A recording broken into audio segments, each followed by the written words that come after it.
சூரி, ஐஸ்வர்யா லட்சுமி, சுவாசிகா, பாபா பாஸ்கர், ராஜ்கிரண் என ஒரு நட்சத்திர பட்டாளமே நடித்திருக்கும் திரைப்படம் தான் மாமன். விலங்கு வெப் சீரிஸை இயக்கி கவனம் ஈர்த்த பிரசாந்த் பாண்டியராஜ் இப்படத்தை இயக்கியிருக்கிறார். நீண்ட வருடங்களாக குழந்தை இல்லாமல் ஏச்சு பேச்சு வாங்கி வாழும் சுவாசிகாவிற்கு பல ஆண்டுகள் கழித்து ஆண் குழந்தை பிறக்கிறது.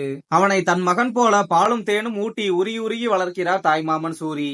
ஆனால் அவனை சூரியின் மன வாழ்க்கைக்கு இடையூறாக வந்து நிற்கிறான். அப்படி அவன் என்னதான் இடையூறு கொடுத்தான், அதனை சூரி எப்படி சமாளித்தார் உள்ளிட்ட கேள்விகளுக்கான பதில்களை மாமன் படத்தில் கதை. படத்தின் முதல் பாதியில் குழந்தைகளுக்கான ஏக்கம், அக்கா தம்பி பாசம், மருமகனின் சேட்டைகள் என திரைக்கதையை நகர்த்திய விதம் நன்றாக இருந்தது.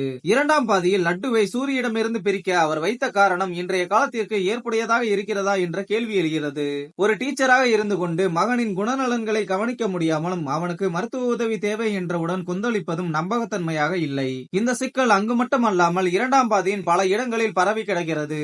ராஜ்கிரண், விஜய் சந்திரசேகர் ஜோடி வெளிப்படுத்தும் கருத்து குவியல் பல படங்களில் பலமுறை சமைக்கப்பட்ட அவியல். ஹேசாம் அப்துல் வஹாபின் பாடல்கள் பெரிதாக கவனம் ஈர்க்கவில்லை என்றாலும் பின்னணி இசை படத்திற்கு பலம் சேர்த்து இருக்கிறது.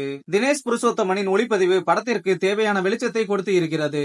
இரண்டாம் பாதி கதையில் இன்னும் கவனம் செலுத்தி இருந்தால் மாமன் மாமன்னனாக மாறியிருப்பான்.